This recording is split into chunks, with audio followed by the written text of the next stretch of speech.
আজকে দুদিন ব্যাপী ঐতিহাসিক তাফসীরুল কোরআন মাহফিলের প্রথম দিবসে এই মাহফিলকে কেন্দ্র করে জমায়েত হওয়ার তৌফিক দিলেন। সেজন্য আমরা সবাই সমস্বরে কালেমাতুশ শুকর আদায় করি, আলহামদুলিল্লাহ। আমার সাথে পড়ুন, ইয়া রাব্বি লাকাল হামদু কামা ইয়ানবাগি লিজালালি ওয়াজহিক ওয়া আযীম সুলতানিক। সম্মানিত প্রিয় উপস্থিতি, আমরা শুকরিয়া আদায় করলাম আমাদের মহান মালিকের, আমাদের মহান খালিক যিনি, তিনি আমাদের রব আল্লাহ তাআলা।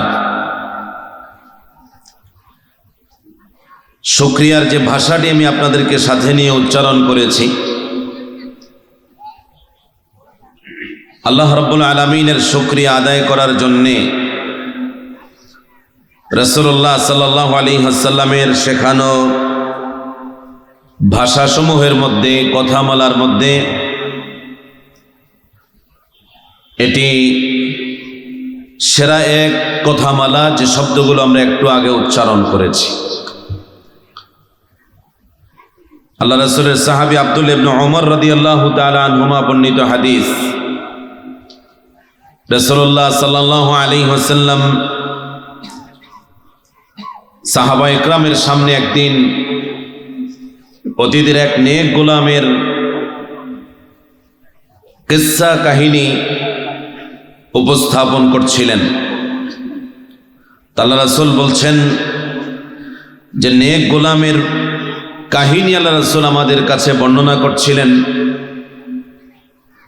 তিনি আল্লাহ রাব্বুল আলামিনের প্রশংসা আদায় করছিলেন এই শব্দগুলো দিয়ে। আমার সাথে আবার বলেন, ইয়া রাব্বি লাকাল হামদু কামা ইয়ানবাগি লিজালালি ওয়াজহিক ওয়া আযীম সুলতানিক। এই শব্দমালা যখন আল্লাহ রাব্বুল আলামিনের গোলাম আল্লাহর প্রশংসা আদায় করতে গিয়ে উচ্চারণ করলেন, বনি আদম যত ধরনের নেক আমল করে, তার কথা আর কাজের মধ্য দিয়ে অঙ্গ প্রত্যঙ্গ ব্যবহার করে, এটা রেকর্ড করার ব্যবস্থা আছে না নাই? আল্লাহ রাব্বুল আলামিন রেকর্ড করেন। সূরা কাফ আল্লাহ রাব্বুল আলামিন বলছেন, মা ইয়ালফিযু মিন কাওলিন ইল্লা লাদাইহি রাকীবুন আতীদ। একজন মানুষ তার জবান দিয়ে এমন কোন শব্দ উচ্চারণ করে না যে শব্দটা আল্লাহ তাআলা শক্ত পাহারা দিয়ে এটাকে রেকর্ড করার ব্যবস্থা রাখেন না। প্রতিটা শব্দই আল্লাহ রাব্বুল আলামিন রেকর্ডের ব্যবস্থা রাখেন। আমার ভাইয়েরা, আল্লাহ তাআলার নেক গোলাম যখন আল্লাহর প্রশংসা আদায় করতে গিয়ে এই শব্দমালা উচ্চারণ করলেন, কিরামান কাতিবিন, আমল রেকর্ডকারী ফেরেশতা হয়রান হয়ে গেলেন। কারণ ইতিপূর্বে তারা যতটা আমল, যতটা কথা, যতটা কাজের রেকর্ড করেছেন, সমস্ত ফেরেশতাকুল প্রত্যেকটা আমলেরই ভালো হোক আর মন্দ হোক, তার সমান সমান ফলাফলটা কি হবে সেটা রেকর্ড করেছেন। কিন্তু এই বান্দা আল্লাহর প্রশংসা আদায় করতে গিয়ে এমন কিছু শব্দ উচ্চারণ করলেন, এর সওয়াব কি হবে ইকরামান কাতিবিনের ইলমে নাই। দুজন ফেরেশতা আল্লাহ তাআলার কাছে আরজ করলেন, রব্বুল আলামিন, আপনার বান্দা এমন কিছু শব্দ দিয়ে আপনার প্রশংসা আদায় করেছে, তো এই শব্দমালার সওয়াব কি লিখব আমরা জানি না। আল্লাহ তাআলা প্রশ্ন করলেন, মাযা ক্বালা আবদি, বান্দা আমার কি বলেছে?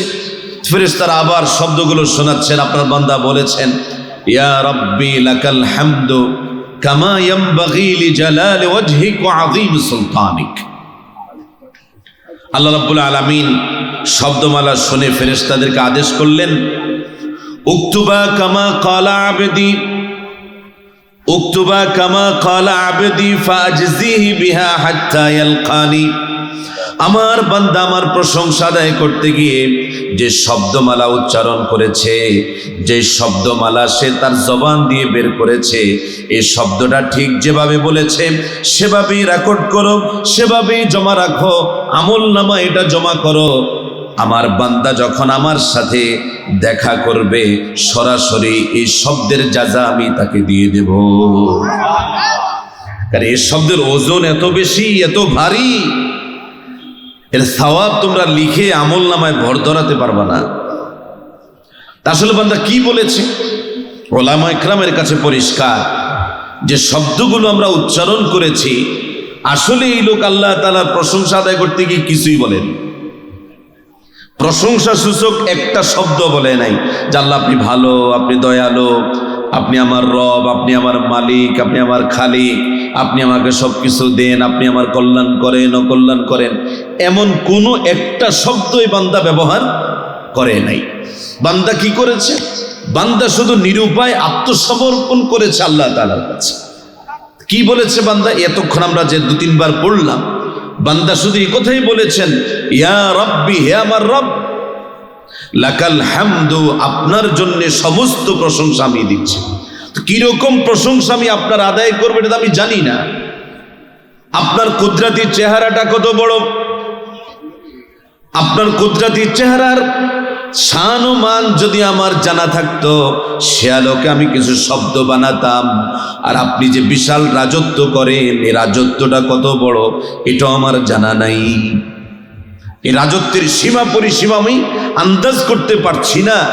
রাজত্বের মানে যে আমি আরো কয়েকটা শব্দ যোগ করব, কিছুই আমার জানা নাই। আপনার কুদরতি চেহারার মান শানে, আপনার বিশাল রাজত্বের মানে যে ধরনের প্রশংসা মানায়, আপনার জন্য যেরকম লাগে আপনি সেরকম নেন। সুবহানাল্লাহ, আর কিছুই না। সম্মানিত প্রিয় উপস্থিতি, আল্লাহ তাআলা আমাদের প্রতি দয়া করেছেন, ভালোবেসেছেন। এই মাহফিলে আমরা বহু বছর পরে সমাজ কল্যাণ পরিষদের আয়োজনে এরকম একটি মাহফিলে আমরা একত্রিত হতে পেরেছি। সেজন্য আমরা সবাই আবারও কালেমাতুশ শুকর আদায় করি, আলহামদুলিল্লাহ। সম্মানিত প্রিয় বন্ধুগণ, যে কোরআন আমরা আমাদের সামনে নিয়ে বসেছি, এ কোরআন আল্লাহ রাব্বুল আলামিন এটাকে বলেছেন নূর। কি বলেছেন? এটা আল্লাহ তাআলার পক্ষ থেকে নূর। قد جاءكم من الله نور وكتاب مبين। এটা একটা আলোকবর্তিকা। আল্লাহ তাআলা নিজে নূর, আল্লাহ তাআলার নূরের একটা অংশ তার কালাম, তার কথা। সে কালামের ভাগীদার আমরা হয়েছি। আল্লাহ রাব্বুল আলামিন কোরআন আমাদের কাছে, আমাদের মাঝে নাজিল করে আমাদেরকে সম্মানিত করেছেন। কিন্তু সূচনা থেকেই এই কিতাব দ্বন্দ্ব সংঘাতের সাক্ষী। কিসের সাক্ষী? দ্বন্দ্ব সংঘাতের সাক্ষী। যখনই রাসূলুল্লাহ সাল্লাল্লাহু আলাইহি ওয়াসাল্লাম এই কিতাবের দাওয়াত নিয়ে জনতার সামনে প্রকাশ্যে দাঁড়িয়েছেন, তারা কি এটাকে স্বাভাবিকভাবে গ্রহণ করেছে না প্রত্যাখ্যান করেছে? প্রত্যাখ্যান করেছে। তারা চেয়েছিল এর আলোটাকে নিভিয়ে দিতে, মুখের ফু দিয়ে তারা উড়িয়ে দিবে, এটা তারা ভেবেছিল, চিন্তা করেছিল। কিন্তু পেরেছে? কেন পারে নাই? এখানে আল্লাহ তাআলার পাল্টা চ্যালেঞ্জ আছে। ইউরিদুনা লিইউতফিউ নূরাল্লাহি বিআফওয়াহিহিম ওয়াল্লাহু মুতিম্মু নূরিহি ওয়ালাউ কারিহাল কাফিরুন। এই কাফিররা, মুশরিকরা চায় তাদের মুখের ফু দিয়ে আমি যে নূর নাজিল করলাম, আমি যে কিতাব তোমাদের কাছে পাঠালাম, এই কিতাবকে তারা মুখের ফু দিয়ে উড়িয়ে দিবে। কিতাবের দাওয়াত জমিনে চলতে দিবে না। আমি যে বিধানে সমাজে বাস্তবায়ন করার জন্য পাঠালাম, সে বিধান তারা তোমাদের সমাজে বাস্তবায়ন করতে দিবে না। এরকম সিদ্ধান্ত তারা নিয়েছে, তারা চায় এমনটা করতে। কিন্তু আল্লাহ রাব্বুল আলামিন পাল্টা সিদ্ধান্ত দিচ্ছেন, আল্লাহু মুতিম্মু নূরে। ওরা চায় আল্লাহ তাআলার নূর নিভাইয়ে দিবে, আর আল্লাহ তাআলা সিদ্ধান্ত নিলেন আমি আমার নূরকে পরিপূর্ণ করে দিব। এজন্যে সেই সূচনা থেকে আজ অবধি যত কালে যত যুগে যে কোনো সময় এ কোরআনে কারীমকে কেউ নিভিয়ে দিতে চেয়েছে, কোরআনের আলোকে কেউ নির্বাপিত করতে চেয়েছে, কোরআনের ধারক বাহকদেরকে হত্যা করে খুন করে ফাঁসিতে ঝুলিয়ে মনে করেছে যে কোরআনের বাণী সম্ভবত আর চলবে না, কোরআনের হুকুমতের কথা মনে হয় আর কেউ বলবে না। পেরেছে? কিয়ামত অবধি কি পারবে? সিদ্ধান্ত কার? সিদ্ধান্ত আল্লাহ তাআলার। আল্লাহু মুতিম্মু নূরিহি, তিনি তার নূরকে পরিপূর্ণ করবেন। পরিপূর্ণ কিভাবে তিনি করবেন? হাদিসের ব্যাখ্যা এসেছে বিইজ্জি আজিজিন ওয়া যিল্লি যালিলিন, পৃথিবীর এমন কোন ঘর, এমন কোন বাড়ি, এমন কোন তাঁবু, এমন কোন গুহা মানুষ বসবাস করে, এমন কোন আশ্রয়স্থল বাকি থাকবে না যেখানে কোরআনে কারীমের ঝলক পুষবে না।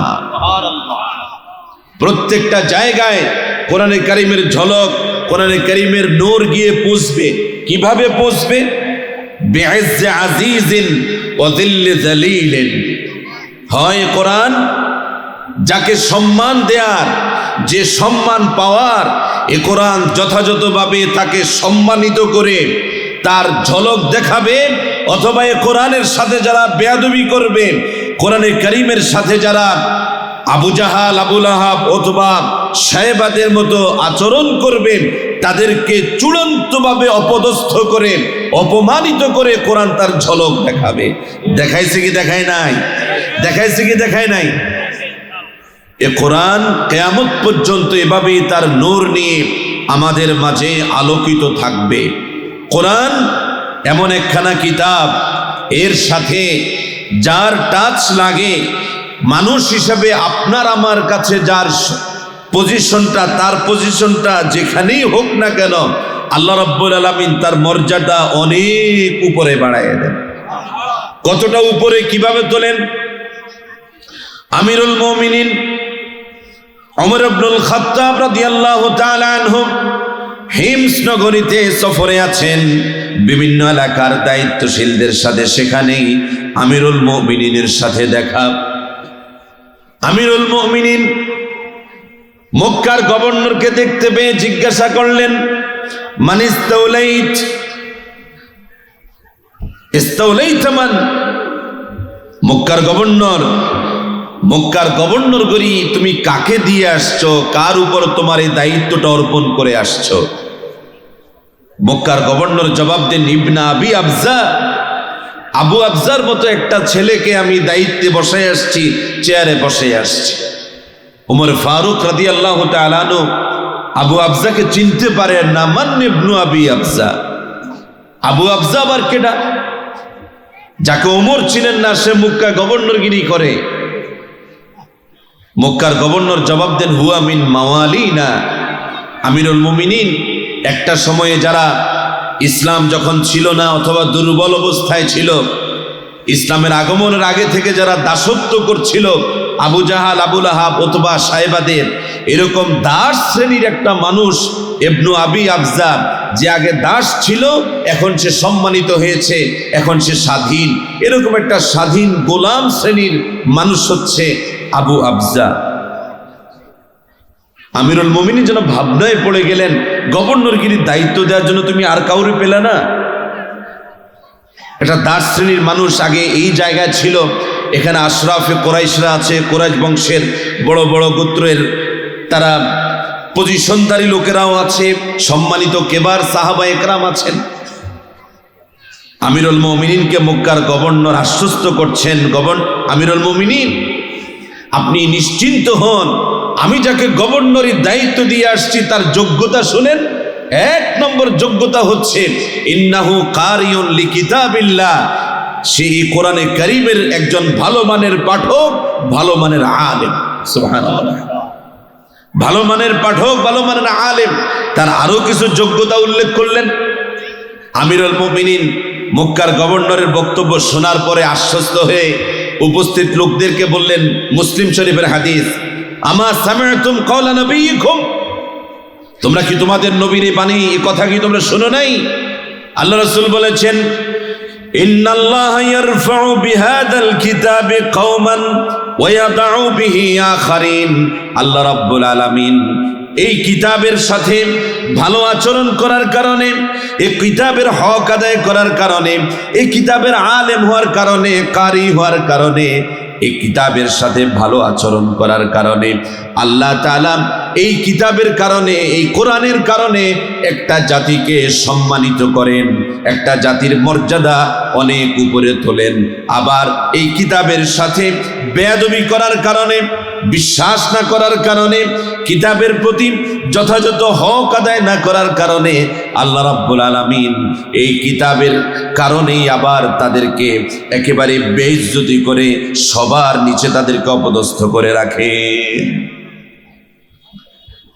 এই যে দেখো, তার প্রমাণ হচ্ছে ইবনু আবি আবজার মতো একটা ছেলে, মক্কার লোকেরা যাকে দাস বানায় রেখেছিল, এরকম একটা মানুষ আজকে যারা দাসত্বের শৃঙ্খল নিজেরা কন্ট্রোল করত, আল্লাহ রাব্বুল আলামিন এই কোরআনে কারীমের কারি হওয়ার কারণে, আলেম হওয়ার কারণে, কোরআন অনুযায়ী সমাজে শাসন বিচার করার যোগ্যতা অর্জন করার কারণে ইবনু আবি আবজার মতো লোককে, ওই সমস্ত শ্রেষ্ঠ মানুষ যারা এক সময় শ্রেষ্ঠত্ব দাবি করত, তাদের উপরে আজ তাকে গভর্নরের চেয়ারে বসায় দিয়েছে।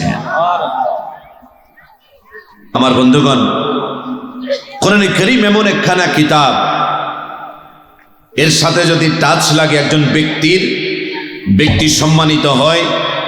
কোরআন এমন একখানা কিতাব, এর থেকে যদি আলো গ্রহণ করে একটা পরিবার আলোকিত হয়। কোরআনে কারীম এমন একখানা কিতাব, এই কিতাব থেকে যদি একটা সমাজ দিক নির্দেশনা গ্রহণ করে, কোনোদিন সে সমাজ ভুল পথে কদম বাড়াতে পারে না। কোরআনে কারীম এমন একখানা কিতাব, এই কিতাব দিয়ে রাষ্ট্র যদি পরিচালিত হয়, সে রাষ্ট্র কোনোদিন দুর্নীতিপরায়ণ, সে রাষ্ট্র কোনোদিন ব্যর্থ রাষ্ট্র, অশান্তিতে ভরপুর রাষ্ট্র হতে পারে না। আজকে পত্রিকা যারা দেখেছেন, দুর্নীতিতে এখনো বাংলাদেশের সিরিয়াল 14তম। এক সময় কয়েকবার চ্যাম্পিয়নও হয়েছিল, কিন্তু এখনো দুর্নীতির নানান সুযোগে আন্তর্জাতিক যেই ব্যারোমিটারে তারা মূল্যায়ন করেছে, তাতে বলছে বাংলাদেশ এখনো বিশ্বের দুর্নীতিপরায়ণ দেশগুলোর মধ্যে 14তম কান্ট্রি। কিন্তু কোরআন এমন একখানা কিতাব, আল্লাহ রাব্বুল আলামিন সূরা তাহার শুরুতে বলেছেন, তাহা মা আনজালনা আলাইকাল কুরআনা লিতাশকা। নবী হে, এই কিতাব তো আপনার কাছে আমি এজন্য নাজিল করি নাই যে আপনি বড় ভাগ্যাহত অবস্থায়, দুর্ভাগা অবস্থায় পড়ে থাকবেন, কষ্টকর অবস্থায় পড়ে থাকবেন, এজন্যই কোরআন নাজিল করি নাই, বরং ইল্লা তাযকিরাতাল লিমান ইয়াখশা, যে আল্লাহ তাআলাকে আসলে ভয় করে তার জন্য এটা এমন একটা উপদেশ বাণী যে গ্রহণ করবে, তার ব্যক্তি, পরিবার, সমাজ, রাষ্ট্রে কোনোদিন দুর্ভাগ্যের ছোঁয়া থাকতে পারে না। দুর্ভাগ্য ইমানদারের জন্য কোনো দুর্ভাগ্য নাই। ইমানদার কোনোদিন হতভাগা হতে পারে না। আমার বন্ধুগণ, আমরা হয়তো অনেক সময় অনেকভাবে চিন্তা করি, বহু বছর পরে এখানে ঠিক এই পরিসরে এভাবে আয়োজনটা হওয়ার কারণে আমি আবার আপনাদের দৃষ্টি আকর্ষণ করছি। কিছু ব্যারিয়ার, আমার মূল্যায়নে কিছু বাধা আমাদের সমাজে এখন তৈরি হয়ে আছে। মাহফিলের মানুষের সমাগম হওয়ার ক্ষেত্রে এখানকার প্রেক্ষাপটে আমি 2-3টা বিষয় বলি। সামগ্রিকভাবে আমাদের ভাইদের মধ্যে মাহফিল থেকে সবক গ্রহণ করার ক্ষেত্রে মুসলমানদের মধ্যে এখন একটা বিভক্ত হয়ে থাকার মতো, ভাগ হয়ে থাকার মতো চিন্তায় চেতনায় এরকম একটা পরিবেশ আছে। কেউ মনে করে যে আমাদের মাহফিল না, আবার কেউ বলবেন বলার সময় এটা আমাদের মাহফিল। আমি যখন আমাদের মাহফিল বলছি, কাদের না মনে করি আমি?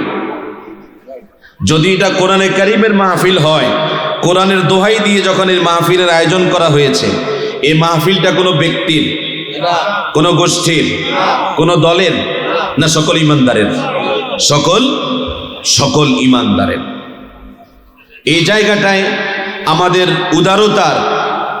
আমাদের উদারতার মধ্যে যথেষ্ট পরিমাণ ঘাটতি আছে। কোথাও আয়োজকদের মধ্যেও ঘাটতি আছে। আয়োজকরা মনে করে এটা এক বিশেষ পরিসরের মাহফিল, এটা এই গোষ্ঠীর লোকেরা শুনবে আর বাকিরা শোনার সুযোগ নাই, বাকিরা এটা গ্রহণ করবেন না, তারা আমাদের না। কিন্তু কোরআনে কারীম আল্লাহ রাব্বুল আলামিন নাজিল করেছেন আমাদের হেদায়াতের জন্যে, বিশেষ করে মুত্তাকিদের হেদায়াতের জন্যে। অতএব এখানে আমরা কোনো ভাগ করা ঠিক হবে না।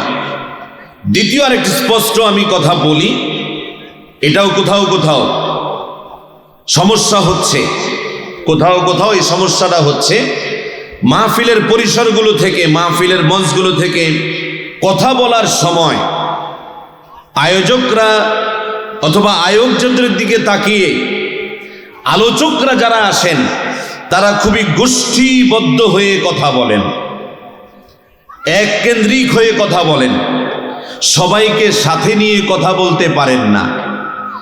এ কারণে শ্রোতা শ্রেণী যারা আছেন তারা সাধারণভাবেই মনে করেন না এখানে গিয়ে তো আমি বরং উল্টা গালি শুনবো, বকা শুনবো, তো আমি সেখানে যাব কেন?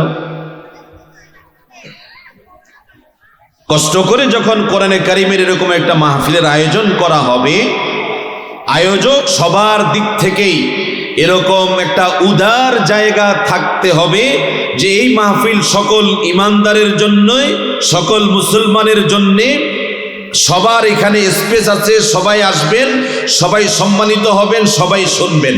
ঠিক না বেটি? আপনারা মনে করেন ইসলামী সমাজ কল্যাণ পরিষদ যখন এই আয়োজনটা করেছে তখন কোনো বিশেষ ব্যক্তির জন্য, কোনো বিশেষ গোষ্ঠীর জন্য, বিশেষ কোনো দলের জন্য? আমরা গ্যারান্টি দিতে চাই, নিশ্চয়তা দিতে চাই যে এটা কোনো বিশেষ ব্যক্তি, গোষ্ঠী, পরিবার, দলের জন্য নয়। কিন্তু এরপর আরেকটা অসুবিধা হয়। অসুবিধাটা হয় কোথায়? সমাজে এখন দুরাচারী লোকেরা কম না বেশি? বেশি। এখনো দুরাচারী লোক বেশি, দুরাচারী লোকদের দাপটও বেশি। সমাজে যে দুরাচারের মধ্যে আছেন, অন্যায় অনাচারের মধ্যে আছেন, স্বাভাবিকভাবে যদি আপনি শুধু ন্যায়ের পক্ষেও কথা বলেন তো অন্যায়ের বিপক্ষে হয় কি হয় না? অন্যায়ের বিপক্ষেই কথাটা হবে, কথাটা যাবে। কিন্তু আফসোস হচ্ছে মুসলমানদের জন্যে একটা বড় জনগোষ্ঠী মুসলিমদের মধ্যে তৈরি হয়েছেন যারা অন্যায় করতে করতে অন্যায়ের উপরেই নিজেকে প্রতিষ্ঠিত করেছেন। তার সমাজের পজিশন, তার ধন সম্পদ, দৌলত, ক্ষমতা, বাহাদুরি, এই সব কিছুর প্রতিষ্ঠা হয়েছে অন্যায়ের উপর নির্ভর করে, কোরআন সুন্নাহর বাইরে গিয়ে। ঠিক না বেঠিক? এই শ্রেণীর ভাইয়েরা যখনই আমরা হুবহু ন্যায় কথাটা বলি, অন্যায়ের বিপক্ষে যখন কথাটা বলি, তখন তারা মনে করে দমকার হুজুর মনে আঙ্গ বিরুদ্ধে কমেল্লাই আইস।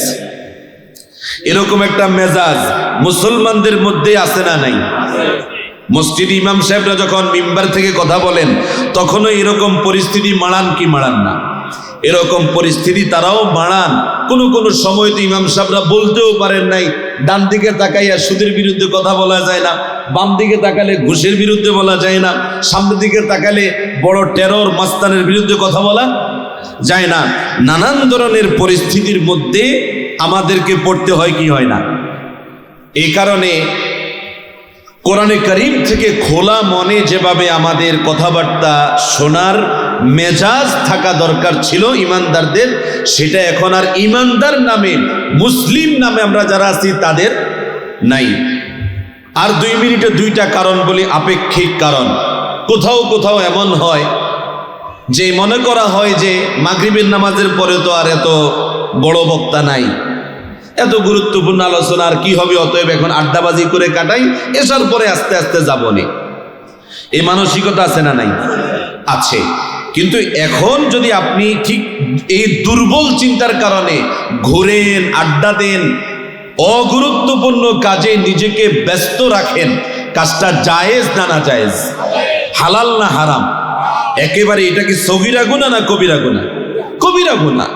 আপনার গুরুত্বপূর্ণ কোনো কাজ নাই, অথচ আপনি আড্ডা দিচ্ছেন, গল্প করতেছেন, এমনি ঘুরতেছেন ফিরতেছেন, আপনি কবিরা গুনাহটা আপনার আমল নামায় একেবারে টাটকা কবিরা গুনাহ লেখাচ্ছেন। এখন এই কাজটা করা মোটেই উচিত না, এই কাজটা করা মোটেই উচিত না। যিনি কথা বলছেন, আপনি যদি আস্থা থাকে যে কোরআন থেকে কথা হবে, সুন্নাহ থেকে কথা হবে, তাহলে আপনাকে গুরুত্ব দিয়ে এখানে এসে বসা দরকার। আমার ভাইয়েরা, প্রারম্ভিকভাবে আমি কিছু সময় নিলাম আপনাদের মনোযোগ এবং পরিবেশটা তৈরি করার জন্য। আলহামদুলিল্লাহ অনেক ভাইরা এসেছেন, বসেছেন। যিনি যেভাবে বসেছেন আমি নাড়াতে চাচ্ছি না এখন আর নতুন করে, তবে যারা আসবেন অনুরোধ করব যে একটু সামনের দিক থেকে এসে পরিপূর্ণ করে বসবেন। এখন থেকে আমার হাতে একটা পূর্ণ আলোচনার জন্য, একটা ক্লাসের জন্য 40 মিনিট সময় আছে। এই 40 মিনিট সময় আমি ইনশাআল্লাহ তাআলা আপনাদের উদ্দেশ্যে কোরআনে কারীমের 2 জায়গা থেকে 2টো আয়াত আমি পড়েছি। এই 2 আয়াতের আলোকে আমাদের জীবনের জন্য শিক্ষণীয় কিছু কথা আমরা ইনশাআল্লাহ তাআলা বলার চেষ্টা করব। আল্লাহ রাব্বুল আলামিনের কাছে প্রিয়, পছন্দনীয়, আমাদের জীবনের জন্য গুরুত্বপূর্ণ, প্রয়োজনীয় কথাগুলো যেন আমরা বলতে পারি। আল্লাহ তাআলা আমাদেরকে তৌফিক দান করুন, বলি আমিন।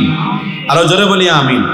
সম্মানিত প্রিয় ভাইরা, এখনো মাঠে এখন যে ভিড় আছে, এখন যে চাপ আছে, আমি মনে করি 2-3 জন স্বেচ্ছাসেবক থাকলেই যথেষ্ট। বাকিরা বসে যাও, পোলের উপরে আড্ডা দিবে, গল্প করবে না, এটা তোমার জন্য মানানসই নয়, জায়েজও নয়। অযথা 2 জন একসাথে দাঁড়াবেনই না, দাঁড়াবেন গুনাহ হবে আপনার। এতটুকুন বলা আমার দায়িত্ব, আমি বললাম।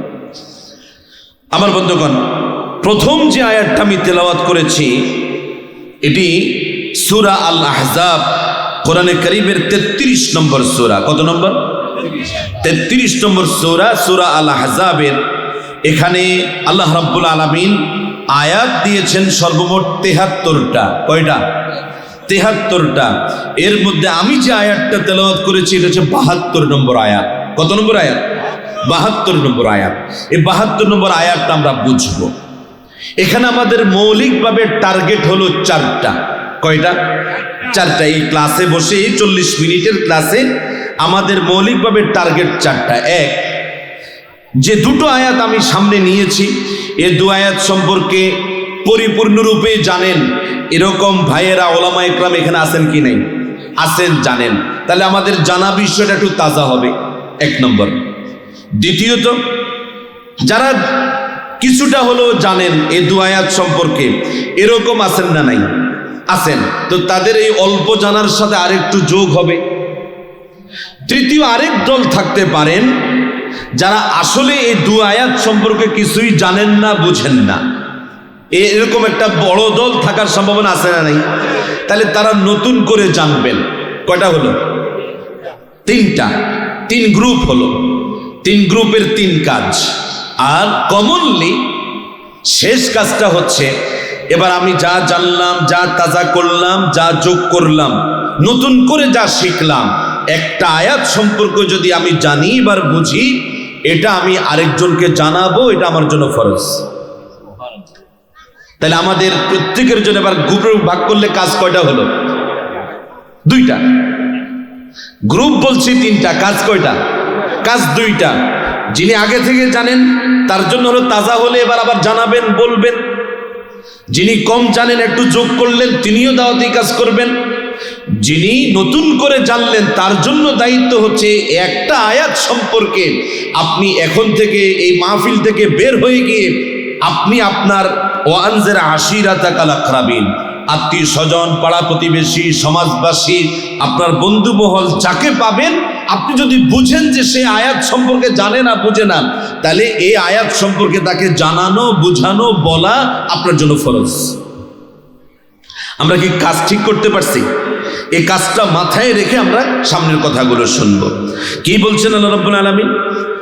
ইন্না আরাদনাল আমানাতা আলাস সামাওয়াতি ওয়াল আরদি ওয়াল জিবাল। আল্লাহ তাআলা বলছেন, আমি আমানতকে রাখলাম, আমানতকে পেশ করলাম আসমানের কাছে, জমিনের কাছে, পাহাড় রাজির কাছে। ফাআবাইনা আন ইয়াহমিলনাহা, আকাশ জমিন পাহাড় রাজি এ সবাই এ আমানতটা নেয়ার জন্য নেয়ার ক্ষেত্রে আবাইনা অস্বীকার করল। কি করলো? অস্বীকার করলো যে আমরা নিতে পারবো না, অপারগতা প্রকাশ করলো। আর ওয়াশফাকনা মিনহা, বরং এরকম একটা আমানত বহন করার ব্যাপারে তারা বড় ভয় পেয়ে গেল। আশফাকনা মিনহা, তারা কি পেয়ে গেল? ভয় পেয়ে গেল। ওয়া হামালাহাল ইনসান, আসমান জমিন পাহাড় রাজি যখন আমানত বহন করতে ভয় পেয়ে গেল, অস্বীকৃতি জানালো, একজন মানুষ এসে সে আমানতটা বহন করলো। একজন মানুষ সে আমানতটা বহন করলো। ইন্নাহু কানা যালুমান জাহুলা। প্রাসঙ্গিক কথাটা আমরা শুনি। এই যে আল্লাহ তাআলা বলেন আমানতকে আমি আরজ করলাম যে আসমান তুমি আমানতটা নাও, জমিনকে বললাম জমিন তুমি আমানতটা নাও, পাহাড় রাজিকে বললাম পাহাড় তুমি আমানতটা নাও। আসলে কি এরকম কোনো ঘটনা ঘটছে কিনা? ঘটছে। তার ঘটনাটা কি? এরকম ঘটনাটা জানেন কে কে? একজন এই মাঠের এখানে যারা আছেন ঘটনা জানেন যে আমানতটা আল্লাহ তাআলা এরকম পেশ করার একটা ঘটনা ঘটছে? খুবই কম। তাহলে আমাদের কাছে হাদিসের আলোকে তাফসীরের বর্ণনার আলোকে আমরা এই ঘটনাকে আগে তাজা করি।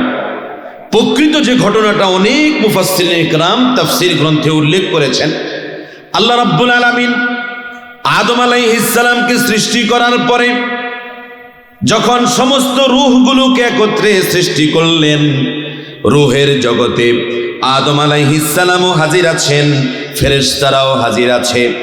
সেই মজলিসে আল্লাহ তাআলা আল্লাহ রাব্বুল আলামিনের কুদরতে যত আদেশ আর নিষেধ, কয়টা শব্দ বললাম? যত আদেশ আর নিষেধ আছে, সকল আদেশ আর নিষেধকে আদম আলাইহিস সালামকে সাক্ষী রেখে ফেরেশতাদের সামনে, সকল রূহের সামনে এই আদেশ আর নিষেধকে একটা পাথরের রূপক আকৃতিতে সবার সামনে এটা রাখলেন। একটা পাথর। আল্লাহ তাআলা বললেন ধরে নাও, বুঝে নাও, এই পাথরের মধ্যে আমি আমার সকল আদেশ আর নিষেধ জমা রাখলাম। এবার আল্লাহ তাআলা আসমানকে বললেন, আসমান এখানে যত আদেশ আর নিষেধ আছে তুমি এটা বহন করো। আসমান বলল অসম্ভব। ফাআবাইনা আন ইয়াহমিলনাহা, বহন করতে আসমান কি করলো? অস্বীকার করলো। আসমান যখন নিতে রাজি হলো না, আল্লাহ তাআলা জমিনকে বললেন জমিন তুমি নাও, এখানে যে আদেশ নিষেধগুলো আছে দেখি এগুলো তুমি বহন করতে পারো কিনা। জমিনও বলে না না ইয়া রব, এটা আমার পক্ষে সম্ভব না। জমিন যখন রাজি হলো না, জমিনের একটা স্পেশাল মজবুত সৃষ্টি হচ্ছে, সুবিশাল পাহাড় রাজি, পাথুরে পাহাড় আছে অনেক। পাহাড়কে বললেন পাহাড় তোমার জাতের একটা পাথরই তো, এই পাথরটা তুমি নাও।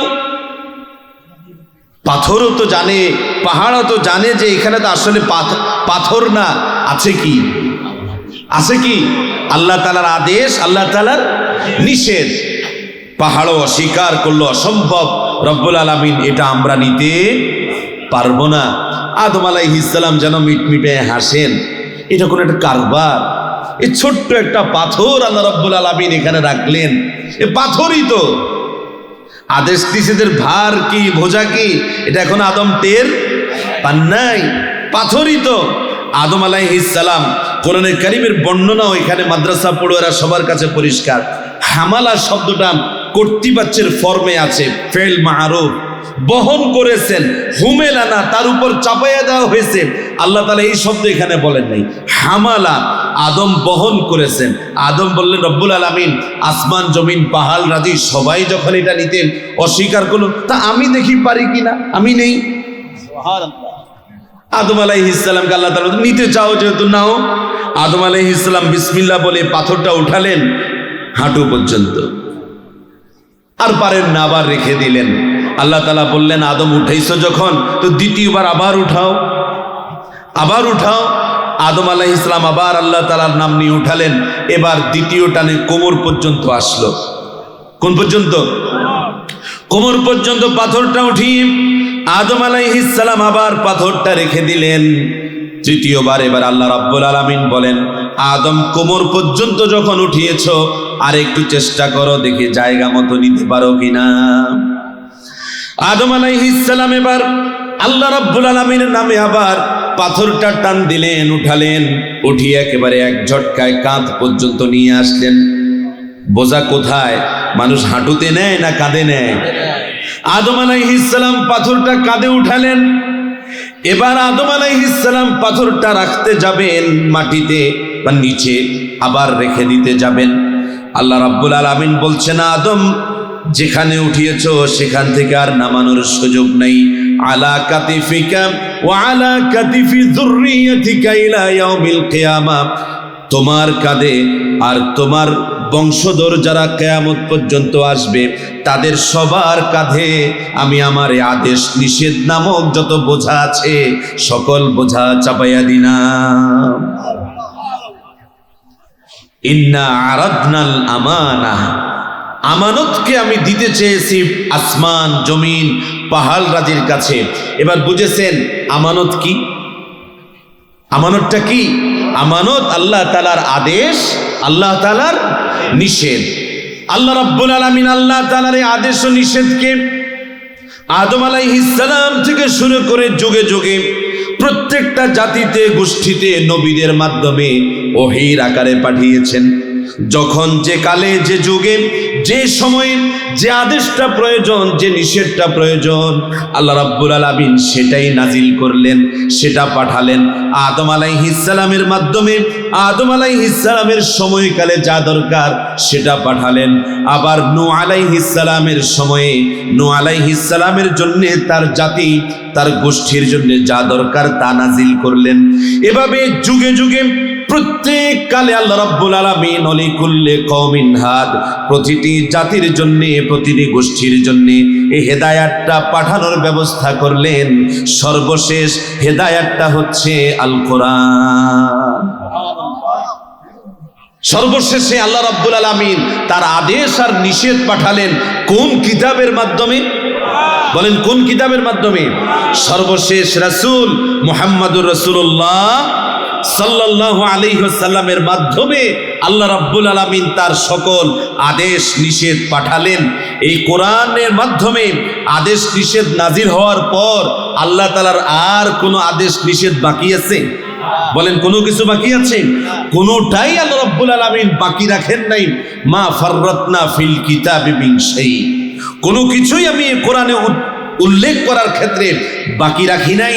তোমাদের ব্যক্তি পরিবার সমাজ রাষ্ট্রের জন্য যত আদেশ দরকার, যত নিষেধ দরকার, সবটাই আমি এই কোরআনে কারীমের মধ্যে আমি নাজিল করেছি, এই কোরআনের মাধ্যমে পাঠিয়েছি। তাহলে এবার বলেন ইন্না আরাদনাল আমানা, আমানতকে আমি নাজিল করলাম আসমান জমিন পাহাড় রাজির উপরে। এবার সর্বশেষ আমানত কি বুঝলেন? বলেন সর্বশেষ আমানত কি? সর্বশেষ আমানত কি? এই কোরআন আমাদের কাছে আমানত, এই কোরআন আমাদের কাছে আমানত। আল্লাহ রাব্বুল আলামিন এই আমানত আমাদের কাছে নাজিল করেছেন। নাজিল করে এবার আল্লাহ রাব্বুল আলামিন কি বলছেন? সূরা আন-নিসা আল কোরআনের 4 নম্বর, আগেরটা আবার একটু মনে করে, ওটা গল্লির ঠারটা ঠিক রাখতে হবে। কত নম্বর সূরার আয়াত বলেছিলাম? 33 নম্বর সূরা। কত নম্বর? 33 নম্বর সূরা। কত নম্বর আয়াত বলেছিলাম? 72 নম্বর আয়াত। সবাই বলেন 33 72 33 33 কিসের নম্বর? সূরার সিরিয়াল। আর আয়াত 72 নম্বর সূরা আল আহজাব। এই সূরা থেকেই এই আমানত নিয়ে আমরা কথাটা শুরু করেছি। তাহলে আপনি আপনার বুঝের ধারাবাহিকতাটা এখান থেকে মনে রাখবেন। এবার আল্লাহ তাআলা সূরা আন-নিসা কোরআনে কারীমের 4 নম্বর সূরা 58 নম্বর আয়াতে আল্লাহ রাব্বুল আলামিন বলছেন ইন্নাল্লাহা ইয়ামুরুকুম আয়াতুআদ্দুল আমানাতি ইলা আহলিহা। আল্লাহ তাআলা বলছেন আমি ইন্নাল্লাহা, নিশ্চয় আল্লাহ তাআলা ইয়ামুরুকুম, তোমাদেরকে আদেশ করেছেন। কে আদেশ করেছেন? বলেন কে আদেশ করেছেন? কাদেরকে? আমাদেরকে। কুম, বলেন কুম, কুম, কুম মানে তোমরা, কুম মানে তোমরা, তোমাদেরকে, এই দুই অর্থে আরবিতে কুম ব্যবহার হয়। করসুকার ম, কুম, কাপ পেশ মিন সাকিন, কুম। কুম মানে তোমরা। ইন্নাল্লাহা ইয়া'মুরুকুম, আল্লাহ তাআলা তোমাদেরকে আদেশ করছেন। কুমের লগে শব্দ আরেকবার মনে রাখবেন, আরেকটা, সেটা হলো তুম। কি কইছি? একটা করসুকার কু ম, কি হয়েছে? কুম।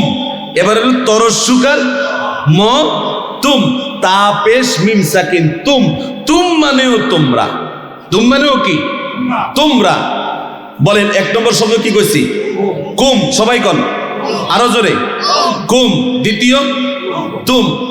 মুখস্থ করালাম কিল্লাই, এই সামনে রোজার মাস আইনি আসে। খতমে তারাবিতে এক খতম তেলাওয়াত শোনার নিয়ত করে ফেলছেন কে কে? কারা কারা নিয়ত করে ফেলছেন? যারা নিয়ত করে ফেলছেন তারা হাত তুলছেন। নিয়ত, হাত রাখেন, হাত রাখেন। এখন নতুন করে নিয়ত করবেন কে কে যে রমজানে এক খতম কোরআন তেলাওয়াত শুনবো ইনশাআল্লাহ? আলহামদুলিল্লাহ, প্রায় সবাই হাত তুলেছেন। যাদের সুযোগ আছে শুনবেন।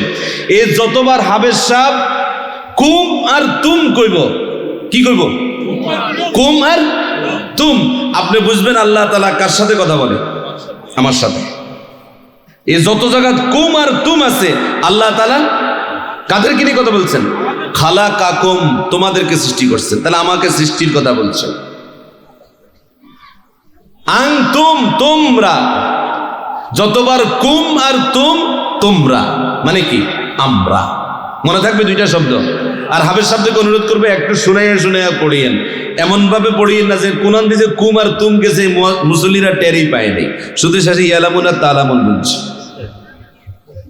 এরকম পড়িয়েন না, কবিরা গুনাহ। আপনার এই পয়সাও হারাম। যারা পয়সা দিবেন এরকম পড়াশোনার জন্য, তারাও কবিরা গুনাহ করবেন।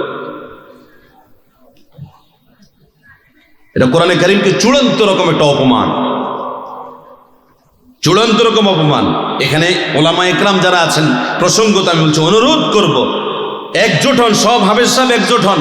মুসল্লি যদি একজন হয়, আপনি যেই গতিতে কোরআন পড়ার কথা, পড়া জায়েজ, এর চেয়ে দ্রুত গতিতে পড়বেন না। নতুবা আল কোরআনু হুজ্জাতুন লাকা ওয়া আলাইক, এই কোরআন আপনার বিপক্ষে কিয়ামতের কঠিন ময়দানে সাক্ষী দিবে যে রব্বুল আলামিন দুইটা পয়সা কামানোর জন্য, আর মুসল্লিরা কবে এই না মজবুত হাফেজ, কি দ্রুত হড়ে। এরকম তাড়াতাড়ি আর কেউ হটতে পারে না। এরকম বাহবা নিবেন, আর কোরআনে কারীম আপনার আর জান্নাতের মাঝখানে আড়াল হয়ে দাঁড়াই থাকবে। খবরদার।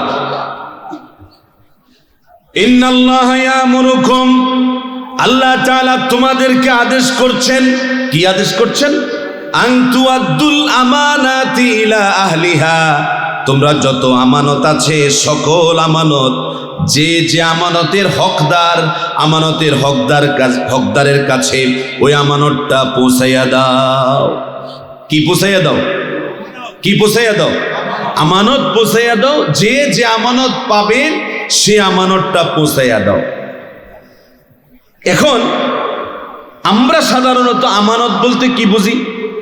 আপনার কাছে কেউ কিছু টাকা পয়সা, একটা কাগজ, অথবা একটা কথা, সর্বোচ্চ এরকম, ভাই তোর কাছে কথাটা আমানত রাখলাম, আপনার কাছে টাকা পয়সাগুলা আমানত রাখলাম। এই লেনদেনের মধ্যে আমাদের আমানতের বুঝটা আটকে রয়েছে। আমরা শুরুতে 33 নম্বর সূরার 72 নম্বর আয়াত, আমানত মানে কি ঠিক করছি? আল্লাহ তাআলার আদেশ, আল্লাহ তাআলার নিষেধ। এটাকে আমি আরেকটু ব্যাখ্যা করে দিই, আরো কয়েকটা মিনিট, এখানে 4-5 মিনিট সময় নেব। আল্লাহ রাব্বুল আলামিন যে আদেশ নিষেধ আমাদের উপর জারি করেছেন, এটা মোটামুটি 3 ভাগে। কয় ভাগে? 3 ভাগে আল্লাহ রাব্বুল আলামিন এই আমানতটা আমাদের উপর নাজিল করেছেন, আমাদের উপর আরোপ করেছেন। যত আদেশ আর নিষেধ, 1 নম্বর হচ্ছে আল্লাহ তাআলার হক। কার হক? আল্লাহ তাআলার হক। আল্লাহ রাব্বুল আলামিন আমাদের খালিক হিসেবে, আমাদের মালিক হিসেবে, আমাদের রব হিসেবে আল্লাহ তাআলার জন্য আমরা কি করব আর আল্লাহর জন্য আমাদের কি করা উচিত না, আল্লাহ তাআলাকে আমরা বিশ্বাস করব, অস্বীকার করব না। একমাত্র আল্লাহ তাআলাকে ইলাহ মানব, একমাত্র আল্লাহ তাআলাকে রব মানব।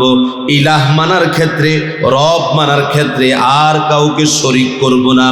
এই আদেশ আর নিষেধ আল্লাহ তাআলার পক্ষ থেকে আছে না নাই? আছে না নাই? কেবল মাথাটা নোয়াবেন কার সামনে? কোন ব্যক্তির সামনে। কোন ব্যক্তির সামনে, এমন কি সালাম দেওয়ার সময় অনেকে মাথা নোয়া কি নোয় না? এটাও হারাম, একদম হারাম। সালাম দেওয়ার সময় মাথা নোয়াবেন না, এটা কোনো ভক্তি না। এই ভক্তির পদ্ধতি আসছে মূর্তির সামনে অথবা যে যাকে বড় মনে করে তার সামনে মাথা নোয়ানো থেকে। মাথা নোয়াবো কেবলমাত্র কার সামনে?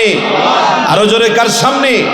কেবলমাত্র আল্লাহ তাআলার কুদরতি পায়ে আমরা মাথা নোয়াবো, আর কারো পায়ে আমরা মাথা নোয়াবো না, কারোর সামনে আমরা মাথা নত করা জায়েজই নাই।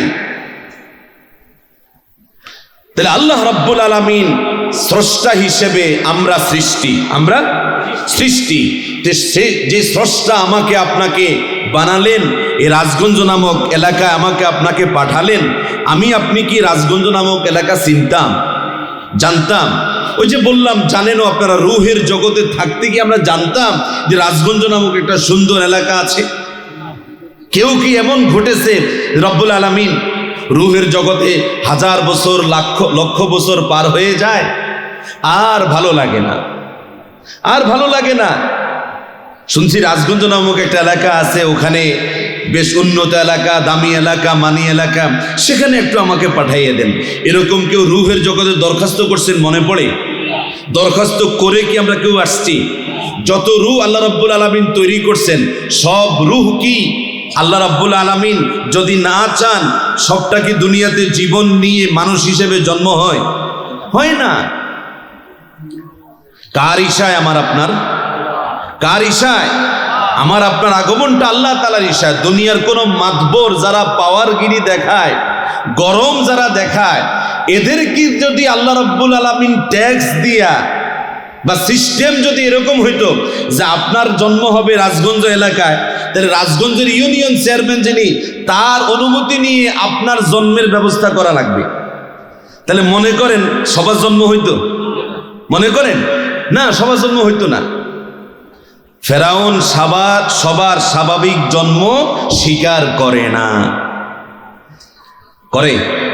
ফেরাউন সবার স্বাভাবিক জন্ম স্বীকার করে না। ফেরাউন যখন বুঝছে ইগা জন্ম হইলে আমারে ভোট দিত না, ইগা জন্ম হইলে ভোট আমারে দিত না, এই এক মূসার আগমন ঠেকানোর জন্য ফেরাউন হাজার হাজার বনি ইসরাইলের আদম সন্তানকে মারার ব্যবস্থা করছে কি করে নাই? জবাই করছে কি করে নাই? ওই ফেরাউনও কাটছে, হেঁকতে জবাই করছে, লাল রক্ত বার হইছে। এখন বেশি কিছু লাগে না, শুধু লাল কলম দিয়ে দাগ দিলে সারে ইগা ভোটার আন বাদ। এরকম ভোটার তালিকা তোমার নাম বাদ যায় কি যায় না? গেছে কি যায় না? হ্যাঁ, এটা ফেরাউনি রীতি। ফেরাউন সবার অস্তিত্ব স্বীকার, সে তার চেয়ারের জন্য, তার গদির জন্য, তার স্বার্থ রক্ষার ক্ষেত্রে যাকেই প্রতিবন্ধক মনে করে সে মনে করে কাটো, হয় ছুরি দিয়ে কাটো আর না লাল কলম দিয়ে কাটো, কাটতে। আল্লাহ রাব্বুল আলামিন আমাকে আপনাকে দয়া করে এখানে পাঠিয়েছেন, অতএব তার কিছু পাওনা আছে না নাই? এই যে আদেশ নিষেধ আল্লাহ রাব্বুল আলামিন তার নিজের জন্য করেছেন, এটা হচ্ছে আমানতের প্রথম ভাগ। আমানতের কোন ভাগ? আমানতের প্রথম ভাগ। আমানতের দ্বিতীয় ভাগ আমার ভাইয়েরা, আল্লাহ রাব্বুল আলামিন মানুষ হিসেবে আমাদেরকে সবচেয়ে সম্মানিত সৃষ্টি হিসেবে এ দুনিয়ায় পাঠিয়েছেন। ওয়ালাকাদ কাররামনা বানি আদম। এ মানুষ হিসেবে একজন মানুষের সাথে আরেকজন মানুষের কিছু লেনদেন আছে না নাই? কিছু করণীয় বর্জনীয় আছে না নাই? কিছু অধিকার, কিছু কর্তব্য আছে না নাই? সন্তানের প্রতি মা বাবার, হ্যাঁ, মা বাবার প্রতি সন্তানের, রাজার প্রতি প্রজার, একটু জবাব দিয়েন, প্রজার প্রতি রাজার, ইমামের প্রতি মুক্তাদির, মুক্তাদির প্রতি ইমামের, নেতার প্রতি কর্মীর, কর্মীর প্রতি নেতার, মালিকের প্রতি শ্রমিকের, শ্রমিকের প্রতি মালিকের। প্রত্যেকটা মানুষের সাথে একটা না একটা কানেকশন আছে না নাই? এই কানেকশনের মধ্যে অধিকার আর কর্তব্য জড়িত আছে কিনা? এই অধিকার আর কর্তব্যের ব্যাপারে আল্লাহ তাআলার আদেশ নিষেধ আছে না নাই? এই আদেশ নিষেধের মধ্যে এক লাইন হলো টিয়া পয়সার লেনদেন, এক লাইন হলো টাকা পয়সার লেনদেন। এক পৃষ্ঠার বিশেষভাবে সূরা বাকারা, ইজা তাদায়ানতুম বিদাইনিন ইলা আজালিন মুসাম্মান ফাকতুবুহু, লেনদেন যখন করবা একটা মেয়াদি লেনদেন করবা, বিশেষ করে ঋণ যখন আদান প্রদান করবা তখন লেখার ব্যবস্থা করো, কাগজ কলমে লেখার ব্যবস্থা করো, সাক্ষী রাখো। এই বিধানটা কার? তো এটা তো এক লাইনে না ভাই, এরকম আমার আপনার জীবনের জন্য হাজারো আদেশ নিষেধ মানুষ হিসেবে পরস্পরের জন্য আল্লাহ রাব্বুল আলামিন দিছেন কি দেন নাই, নাজিল করেছেন কি করেন নাই। এটা হলো আমানতের দ্বিতীয় ভাগ। আমি কথা বোঝাতে পারি? এটা আমানতের দ্বিতীয় ভাগ। আমার ভাইয়েরা, আমানতের তৃতীয় ভাগ হচ্ছে, আমানতের তৃতীয় ভাগ হলো আল্লাহ রাব্বুল আলামিন আমার আপনার জন্য এই দুনিয়ায় যত কিছু সৃষ্টি করেছেন আমাদের উপকারে না আমাদের ক্ষতিতে? উপকারে না ক্ষতিতে? কেসা দেখতে খুব মোহব্বত, টানি পকেটে ঢুকেছেন কে কে? না ঘিন লাগে? হ্যাঁ, কেসার দিকে তাকাইলে একটু ঘিন লাগে, কি না একটু ঘিন লাগে। কিন্তু এই কেসাকে আপনার উপকার করে না ক্ষতি করে? এটা যে কি পরিমাণ প্রাকৃতিক লাঙ্গলের কাজ করে এটাকে আপনি টের পাই? আপনি হাল চাষ করেন তো কট্টুক, কিন্তু সারা জমিনটাকে আল্লাহ রাব্বুল আলামিন প্রাকৃতিকভাবে লাঙ্গল দেওয়ার ব্যবস্থা করছেন কেসা দিয়ে। আর বিশ্লেষণ করার সুযোগ নেই, আমার সময় নেই। এই যে প্রতিটা সৃষ্টি, আমি একটা উপমা টানলাম মাত্র, প্রতিটা সৃষ্টিতে এরকম আমাদের জন্য উপকার নিহিত আছে না নাই? অতএব আমার ভাইয়েরা, যত প্রাণীকুল আছে, যত সৃষ্টি আছে, এমনকি লতা গুল্ম পাতা লতা আমাদের কাজে লাগে কি লাগে না? এজন্য বিনা প্রয়োজনে একটা পাতা, সবুজ পাতা ছিঁড়ে ফেলাটাকে আল্লাহর রাসূল হারাম ঘোষণা করেছেন। বরং রাসূল বলেছেন, তুমি যদি শুনতে পাও যে ইসরাফিল মনে হয় এখনই কিয়ামতের ঘন্টা বাজায় দিচ্ছে, ফু দিয়ে দিচ্ছে, আর তোমার হাতে একটা চারা গাছ আছে, তুমি মনে করো ফু দিতে দিতে বুঝি এই চারা গাছটা লাগানো যাবে, তাহলে তুমি কিয়ামত হয়ে যাবে এই চিন্তা করে চারা গাছটা ফেলে দিও না, এটা তুমি লাগাও, এটা লাগাও। এর প্রতিটি পাতা জিকির করে কার? তাসবিহ আদায় করে কার? আর আমল নামায় জমা হয় কার? আমার।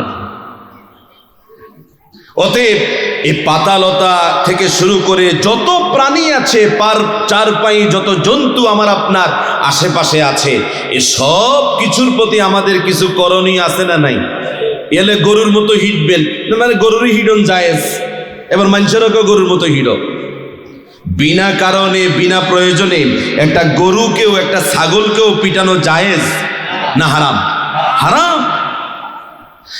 প্রত্যেকটা সৃষ্টির জন্য আমার আপনার করণীয় আছে না নাই? আছে।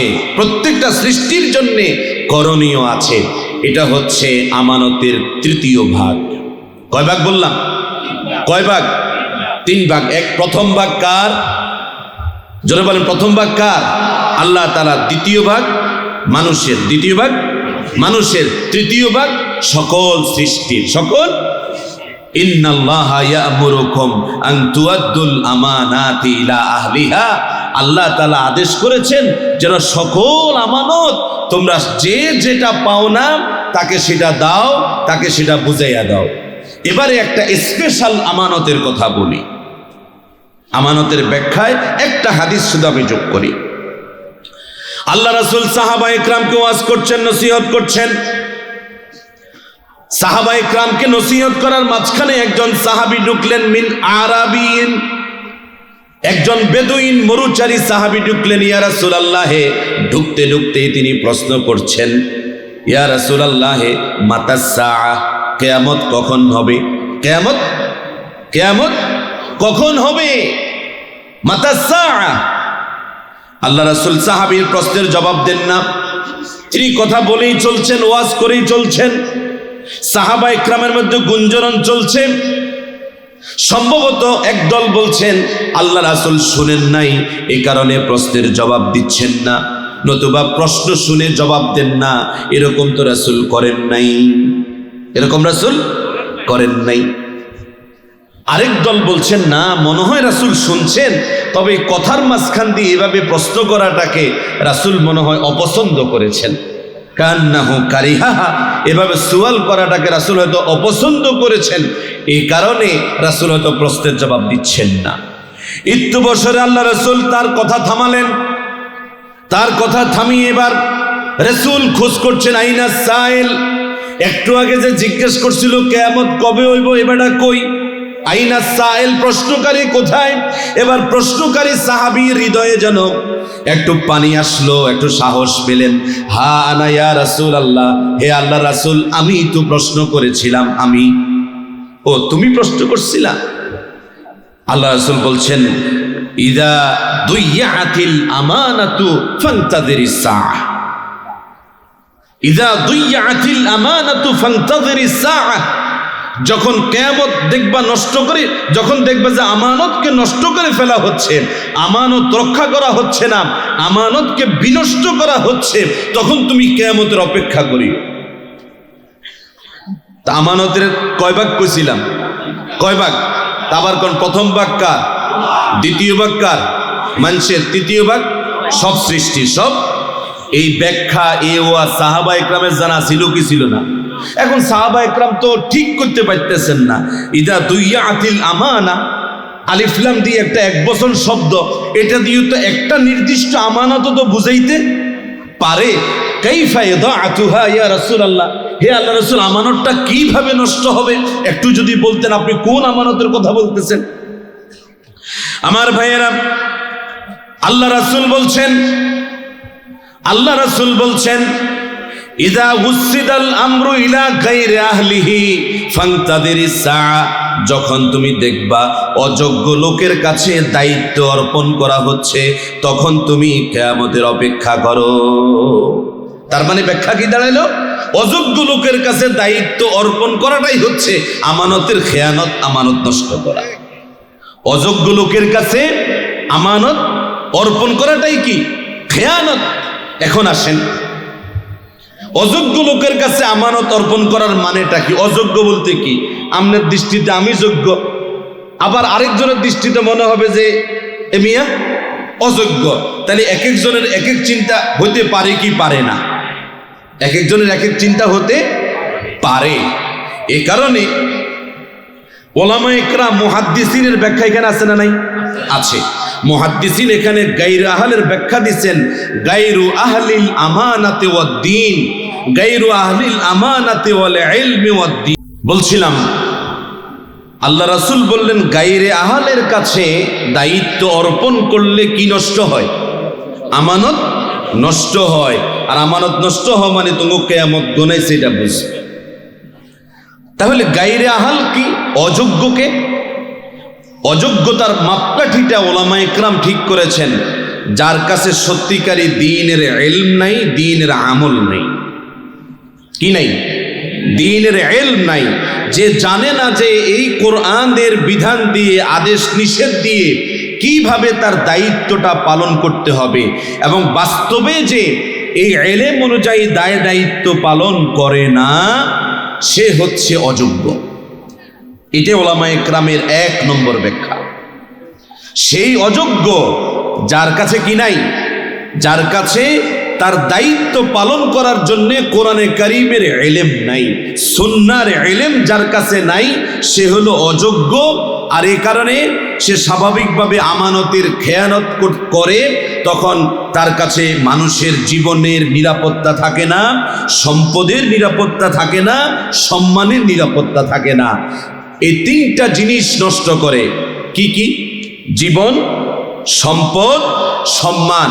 এই তিনটা জিনিস নষ্ট করে তখন সে খেয়ানত করে, ছিল অযোগ্য।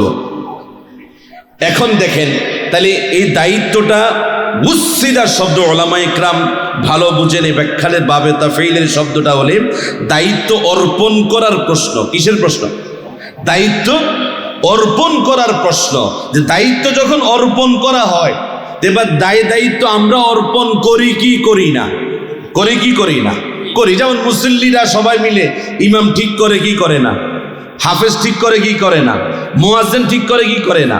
ওখানেও যদি একজন অযোগ্য লোককে ইমাম বানানো হয়, তাহলে খেয়ানত হয় কি হয় না? হয়। আফসোস মুসলমানের জন্য, এই সাইড দেয়ালের ছোট্ট একটা জায়গার জন্য ইমাম বানানোর ক্ষেত্রে তারা খেয়ানত বুঝেন যে অযোগ্য লোককে ইমাম বানানো হয়েছে, সেখানে খেয়ানত হয়েছে। কিন্তু এই মসজিদের 4 দেয়ালের বাইরে আরো দায়িত্ব অর্পণ করার জায়গা আছে কি নাই? আছে কি নাই? আমি তো অনেক ব্যাখ্যা দিয়ে বোঝাতে পারবো না, সময় যেহেতু নাই। একেবারে এক লাইনে বলি, দায়িত্ব কিভাবে আমাদের জীবন চালানোর জন্য অর্পণ হয়। ওলামা ইকরাম বলেন দায়িত্ব অর্পণটা ছোট হোক বড় হোক, গুরুত্ব আছে না নাই? ছোট মিয়ার একদম ছোট, মনে করেন ইউনিয়ন পরিষদের সইদার, এদের কাম কি খুব বেশি নি? থানার ওসির তুলে কি সইদারের কাম বেশি নি? বেশি ন। কিন্তু থানার ওসি যদি এই গ্রামে ফোর্স যদি পাঠায় কাউকে অ্যারেস্ট করার জন্য, সইদারিয়া সহযোগিতা লাগে কি লাগে না? সইদারে লগে করি নেয় কি নেয় না? এবারে এই সইদারের আমানতদারিতার ব্যাপার আছে না নাই? আমানতদারিতার ব্যাপার আছে। কইছে এতেরে আব্দুল কাইম রে ধরি লই যা, বেজাল হইছে সইদারের এই হুজুরের লগে। এখন সইদারে যাই দেখাই দিছে কাইম সাহেবের বাড়ি ইগা। এবার ভুল আসামি ধরা হয়েছে কি হয় না? আমানতদারিতে হয়েছে না খেয়ানতদারি হয়েছে? এবার পুলিশের আইজিপি যতই সৎ হোক, সইদারিয়া যদি অসৎ হয়, রাষ্ট্র সোজা রাস্তায় না বিয়া রাস্তায়? রাষ্ট্র তখন বাঁকা রাস্তায় হাঁটে, তখন আর সেখানে আপনি আমানতদারিতা রক্ষা করতে পারবেন না। এজন্য ভাইরা এক লাইনে বলি, ওই যে চৌকিদার থেকে শুরু করে একেবারে সচিব পর্যন্ত এরকম লোকদেরকে চাকরি দেয়া হয় কি হয় না? হয়। আবার মেম্বার থেকে প্রধানমন্ত্রী পর্যন্ত লোকেরা এখানে এই সিরিয়ালে যারা আছে তারা চাকরি দেওয়ার ক্ষেত্রে ভূমিকা পালন করে কি করে না? করে কি করে না?